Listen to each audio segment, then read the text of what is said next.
Hi, I'm Tom Zelenka. Now, I'm just a beginner in the kitchen. In every episode of Carolina Cooking, I meet a different chef from a famous restaurant in the Carolinas who'll teach me to cook their secret recipes in just 30 minutes or less. Really good. Welcome to Carolina Cooking, shot on location at the Mansion on Forsyth Park and the 700 Kitchen Cooking School.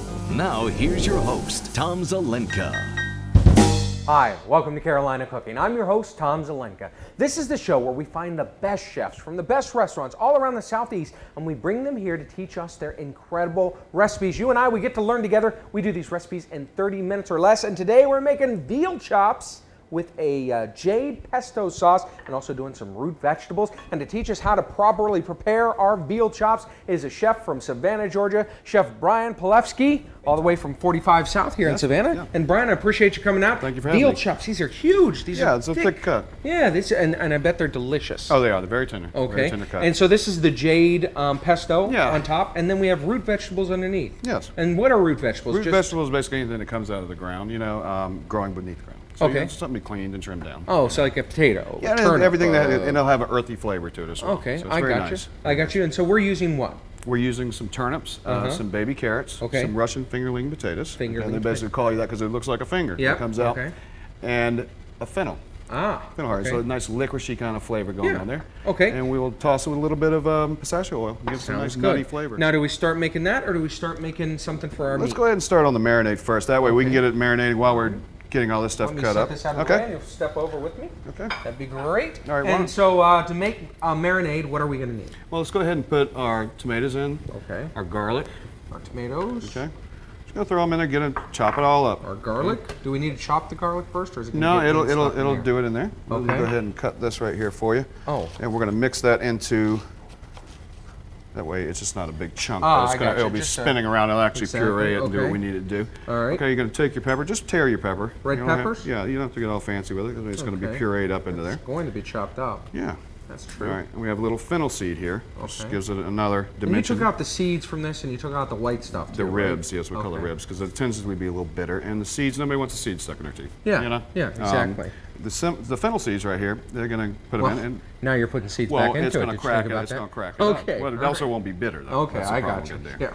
All right, so just all of these? Yep. Okay. Just dump all that in. All right. Put your balsamic vinegar in, and we'll close the lid off. And so we hold off on the mustard. Yeah, just for a few seconds. Let everything get pureed. All right, so balsamic vinegar? Yeah. Could you use any other kind of vinegar? You can use any kind of vinegar you like. Now, and this, you just let it sit in there, what, overnight? Yeah, you can say this will hold for weeks. Okay. No, but the meat, do you let the meat sit in there overnight? No. This is a very quick marinade. It's very high in acids and everything, so it's a fast. You dunk it in, let it sit for maybe like 5-10 minutes or whatever. You have time to do some other work. You salt and pepper it, and you put it on the grill. Okay. So it's not like an overnight kind of thing. No. It would actually cook the meat. Oh, cook it up.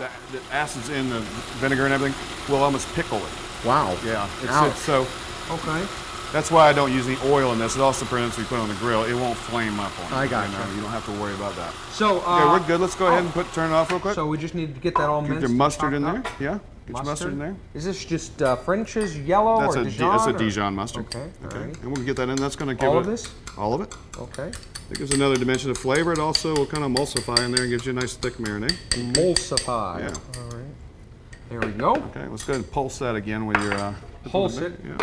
I gotta call that at the restaurant. There you go. It's getting kind of creamy looking almost with the mustard's blending into it. Okay. So you're good. We're good? We're good right there. Let's pour it into our bowl over there. You got it on the sleeve already, probably. That's all right. There you go. Okay, so we have that come there. Out when we're done. Okay, just pour that in your bowl. Alrighty. All right. All right. Okay. And get that out of the way for us. You got it? Yeah, it's tagging you. I told you who was boss. That's right. And don't mess with me. I'll just stand here. I'm not allowed to move at this point. And so this, we're just dipping in. Just going to dunk it in, give it a nice generous coating of it. And we'll put it back right on the plate. Okay. So just that's like perfect, yeah. You can take it in there and swill it around like you're stirring your soup or something like that. Exactly. Now this will keep, See, people think you're working hard in there when you pull this piece of meat out, but it's just dip, and then you can drink a beer. Yeah. And then you can just peek your head out and go, oh, I'm just still slaving away on the marinade. Splash of water in your face and act like you. Yep. All right. Okay, there you go. So there we go. All right, so let's let that sit, and we'll put a little bit of salt and pepper, generous portion of that on it. Generous portion of salt and pepper. Coat both sides. You can just flip it over now, and it'll soak into the meat. Okay. There you go. That's perfect. Beautiful, beautiful. All right. Okay, so we are good to go. Now we're going over to our root vegetable. Okay. All right. We may need to run. So what we're going to do, let's get this out of here. It's coming back at you again. Huh? Let's take this over here. Okay. So what we're going to do is take our root vegetables and we're going to cut them up. These we'll leave whole, and we'll just throw them all in the pan. Okay. Okay, so these we can go ahead and just put in. So those in the pan, this? Yeah. You're going to cube that up into about 1 inch of a cube. A cube, 1 inch? Yeah, little something about like, let's go something like this. Okay. Almost the same, comparable size as this. So these are all done too, yeah, right? Okay. These will cook evenly. So this, there you go. Okay, now just turn that over. Just cube. Go. That'll work. Is that good? That's good. A little more. That's good. That's actually fine. So, I mean, it depends how you want. So you're going to do that one there as well. Okay. Perfect. Made those a little smaller. That's fine. They'll all, it all comes out in line. We don't want that part? No, we don't want that part. We'll discard so that. that one was already peeled. Yes. We'll just chop it up. And now we have our fingerling potatoes. Yes. This is what they originally looked like. And so we went ahead and already chopped those up. Yep. Are those just going to dump in? Toss them in. Alrighty. Okay. And then we have our fennel. Which is, like I said, is nice dimensions, so licorice. But the biggest thing with the fennel is you cut in there, and there's going to be a heart in the center. If you split that down the center, okay. Can I use this knife? Yeah, just hold on this so it doesn't roll on you, okay. All right. All right, so just open that up with the knife, and you'll see right in the center here. This is your heart, okay. Yes. So let's separate this two here, and what you're going to do is you're going to take it, and you're going to, on this flat surface, you're going to cut down in there, kind of like a V, and just core that out of there. Because that's not really something that you're going to want to eat. Something we want to eat. It's not. It wouldn't kill you or anything, but it's just not a desirable part of it. Okay. Okay. So get it all out of there? Get it all out. That's perfect. Okay. Is this all we need? Yeah. Let's split that down the center. All right. Okay.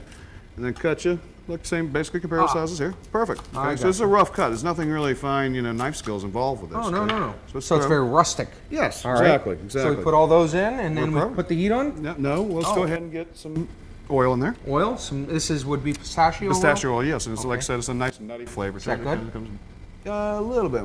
That's good right there. Okay. That's good. Pistachio oil, nutty flavor. All right. And can I use any other? Is there other? You can use olive oil. You can use hazelnut oil, anything like that. Okay. Let's get some salt and pepper in there, and you can toss around almost like you're tossing a salad. And we'll put it in the oven to roast off. Okay. There you go. All right. Perfect. Oh, got a runner. Okay. Got a runner. And so we'll put this in there. Let's go straight to the oven with it. And when we come back, we'll be finishing up our veal chops when Carolina Cooking continues. Oh. There we go.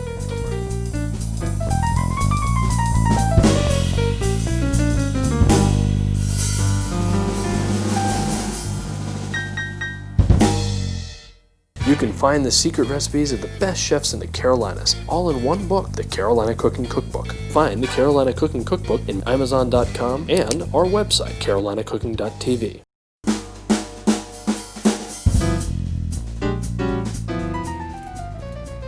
Hi, welcome back to Carolina Cooking. We are working on our veal chops here, and we also are then going to make a pesto. Is that right? Jade pesto. Okay, so the veal chops first? Yeah, let's get those on. And what you want to do is wrap your bones here, okay? Because generally, if you put them on, with the tinfoil that comes on there, it'll prevent it from burning. Okay? So you have a burnt bone, and it's an unpleasant smell, not to mention just for eye appeal in your presentation.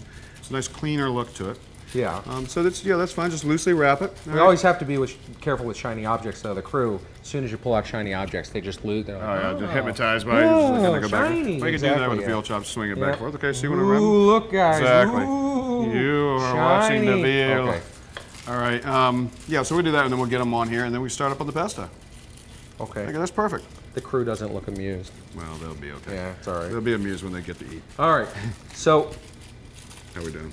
I think I've wrapped them pretty well. I'm That's not great. sure. Is that about how you wrap them? Looks good to me. Okay. So let's go ahead and get them on the grill. I've never wrapped a bone in my life. Well, first for everything. Yeah. Let's get them on. I'm going to just stop there.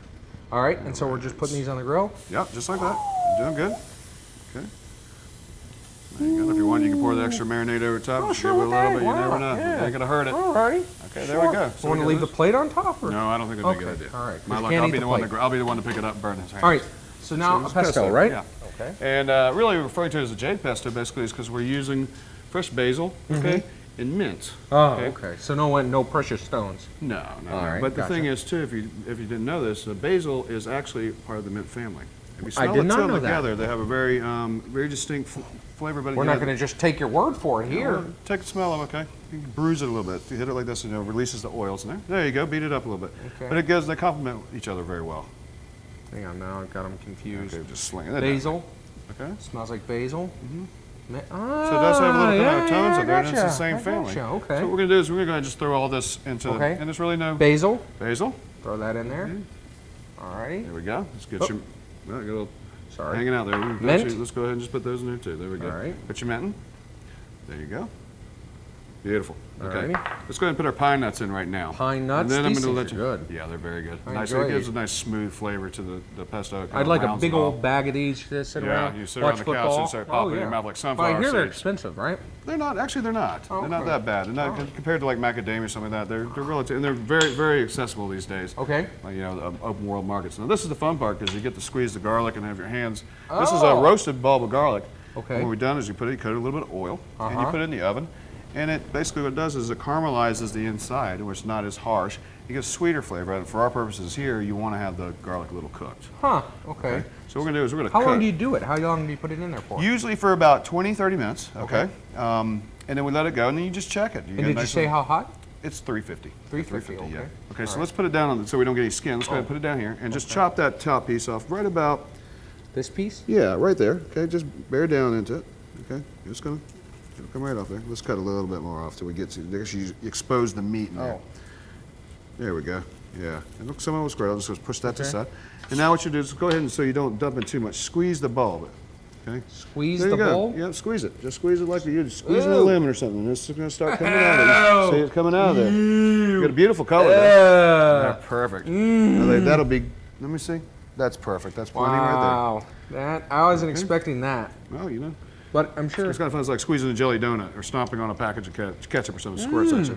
That's so good. It's really good if you meal that out and smooth it up. Yeah. You can put it on like a bruschetta, something like that. And that's crostini. Oh, that'd be good. With some fresh mozzarella. Yep. Really nice. Okay, so let's go ahead and throw that in. Okay, all this? All of it. Oh, we're going with a lot of garlic. Yeah, we're gonna go. That's fine. That's I'm perfect. good with that. Okay.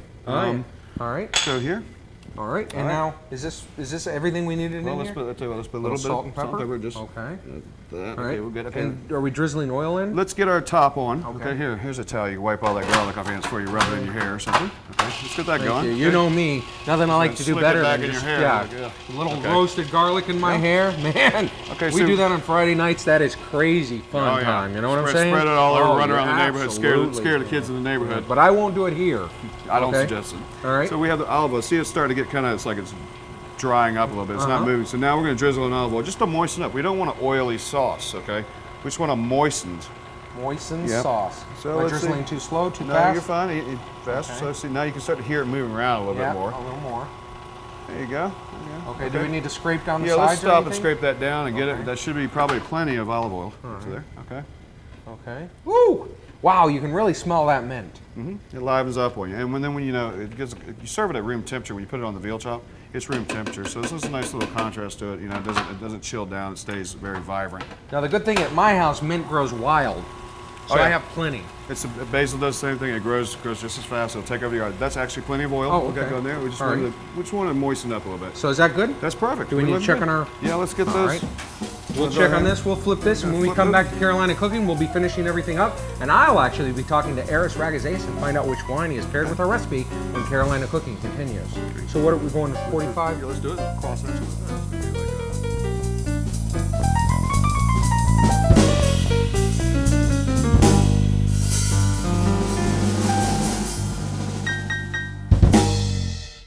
You can find the secret recipes of the best chefs in the Carolinas, all in one book, the Carolina Cooking Cookbook. Find the Carolina Cooking Cookbook in Amazon.com and our website, carolinacooking.tv. Hi, welcome back to Carolina Cooking. I'm here with our wine expert, Eris Ragazeas, and the wine cellar here at the mansion on Forsyth Park. And Eris, we're doing a veal chop, and we're putting a little jade pesto on top, and we have some root vegetables as well. So veal, that's a big, meaty, red meat, and so you pick a red wine to go with it? I did this time, Okay, all right. Veal sometimes can go either way, but when I think of veal, I think especially a big chop like that. You know, I think of a good hearty red wine. Okay. And hardly anything more hearty than a Ravenswood wine. Ah, Ravenswood. Ravenswood, whose motto is no wimpy wines. Oh, okay. All righty. Now this is one of the top of the line wines, by the way. Okay. They make a whole series of wines, but this is their vineyard selection wines. Oh, what does that mean exactly? They have found all over California a few vineyards that alone give wines of such distinction and quality that they need to be separated out and vinified for their own unique character. Okay, so which vineyard is this from? This happens to be the Bolani vineyard. Okay. And this is in the Russian River, and these vines are over 90 years old. 90 years old. Isn't that the basically the upper edge of their lifespan? That's getting into the upper edge, and they're producing only a very few grapes per vine. The quantity goes down as the vine gets older, but more of the vine's energy is being transferred to the smaller number of Zinfandel berries on the vine. And that's going to give very intensely flavored fruit. Oh, I can already smell the fruit in here. Very, very ripe these grapes get. This is going on almost 15% alcohol. That shows you how ripe the grapes get. Yeah, absolutely. Nice smoothness to it. Little that's what's tingle great in about the front of the Zinfandel. tongue. Just the intensity of the fruit. It's almost jammy in a way. Yeah. But the wines do not come across as being tannic. No. But they have good acidity. That intense ripe fruit flavors go great with the meat. Yeah. Now the region or the vineyard is Bolani. Is that a specific reference to anything? Mr. Bolani founded the vineyard. Oh, well, that would be his name. Yes, okay. Alrighty. Yes, and again, a lot of the old vineyards were developed in Sonoma by Italians because they came from Italy and wanted to plant grapes that were similar to their home vineyards. Most of them came from the southern part of Italy. And there's a grape that is related to Zinfandel in the southern part of Italy called Primitivo. Okay. And so these grapes tasted like their home grapes. Yeah. And that's why most of them planted them years ago. And a lot of them are still in production, like this over 90-year-old vineyard here. Wow. So how many more years does that vineyard have? Just not a few too more? many, because after a while the number of grapes being produced is less and less, and it's just not economically viable anymore. Good to know. But good to know. Well, right now they're doing great. Right now they're doing good, and I'm sure this is going to go great with our veal chop. I appreciate the information, Eris, as always, and I'll get back to the kitchen when Carolina Cooking continues.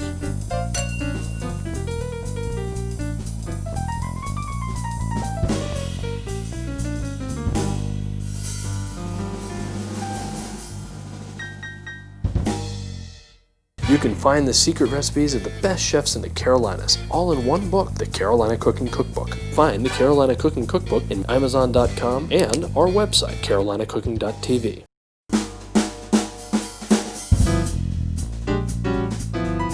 Hi, welcome back to Carolina Cooking. I'm here with Executive Chef Brian Pilevsky from 45 South in Savannah, Georgia, and our veal chops. You do great. You do good. You got a beautiful mark on them. How do you know? Caramelized. Do you just pretty much go back and you feel. I mean, it depends on what your temperature could be. Okay. You can feel it. It's really kind of an acquired skill to be able to do this. And like I always tell everyone, you can take a knife and cut into this and pull it back a little bit, and you can see how red or pink like it is in there. And then at the restaurant, if I had to do that, what I would do is cut into it. And then it got a little slit, you go in there, and then you would flip it over, you just have it I got you. Okay, you're not cutting it anyhow, so you're doing good, right? Okay, we have our root vegetables in the oven. We're done there. Those are done, so let's go ahead and pull those out. We're ready to plate up and get everything going here. Watch out. There's a burn you there. Yeah. Okay, so let's go here. Those smell incredible. Wow. That's why some of the fennel and everything kind of gives a nice earthy. Yeah, absolutely. And they're good and caramelized. Yeah, those look perfect. Oh. Actually, I almost... Yeah, don't do that. You will know it if you do. That's how they turned out right there. Beautiful color there, and it's nice and roasted. Yep. Okay? And the oils and everything. So everything's blended together really nicely. Now, is this something you serve down at 45 South, or is this It's actually one of my menu items. Oh, really? One of my menu items. I would imagine one of your more popular ones. Actually, it is. Yes. It is. All right. Our maitre d' Pedro, he sells, when he's working the floor, I'm actually waiting tables like that, I have to go cut an extra rack because he sells them nonstop, and I'm sitting there like, Pedro, you're killing me. He's like, sell some Amber's cooking. I need a break for a little while. All right. So what goes first? The root vegetables? Well, we'll take the root vegetable out here. If you want to get a hold of these, actually, get up here, Tom. Okay, we won't take it. All right, let's get the root vegetable part down first, and then we'll put carrots down. I got We'll kind of, just for presentation purposes, grab hold of your handle there, because some of this is going to be a little stuck. Okay. Okay, what I was going to tell you is, be careful with, let the oil drain off. Okay. Just hold it, kind of shake it a little bit like that, and you're good to go. There you go. All right, so get you a little. Doesn't have to be anything perfect, because we're going to stack this on top of that and this on top, Okie dokie. So we're going to kind of cover it up. If we make a mess, we're fine. Okay, that's plenty right there. Let's get these carrots on there. And put them on there however you like. Okay. You're doing good. That's great. Those are nice, and we got one more carrot in there, but I'm not going to search we'll save that for me. Okay, good. Okay, so let's get our veal chop here. Which one do we like? There's a nice juicy one here. This one right here? That's the best one there. Let's get that on there and just, there you go. Just set it on top like this? Just like that, that's perfect. Okay. Okay, so now what you can do is... And I made it so you could see the carrots sticking out from underneath. Exactly, that's what I was talking about. Put them on last so they don't get buried, look scrambled. Okay. So let's get a little spoonful of your pesto. Okay. Okay. Stir it up so you get the oil incorporated to it. Okay. Go there. See, it's kind of smooth. That's what I was talking about with the oil. Let's spread it on. Pesto, spread it over top here of the meat or the... Yeah, a little less than that, but you're good. There you go, perfect. Right there. That's good. All right. Okay, so just kind of rub that in a little bit that way. And then what we're going to do is we're going to finish off with a little bit of demi-glace. Demi-glace, all right. Well, if you want to, and just a ladle full here on the meat half, or half on the just side? enough to moisten it. You can pour it right over the meat, so, you know, blend. Okay. With the pesto. Am I going for a certain drizzle technique? Yeah, whatever you want. That's perfect right there. Like that? Yeah, looks good. Okie doke. Alrighty. And now we're ready to give it a try. Let me get you a glass here of a little Zinfandel that Eric's recommended for us. And you're welcome to grab a fork and a knife. Yeah, we actually sell this at the restaurant. Ah, there you go. So you can get it when you're down to 45 South. And, I'll tell you what, I want to try me one of those. Yeah, absolutely. Get a root vegetables. I'm going to try the meat. To find out more about our wine, to find out more about our recipe, to find out more about Brian here, Chef Brian, or 45 South, visit our website at www.carolinacooking.tv. I'm Tom Zelenka, and that's Carolina Cooking. Good job.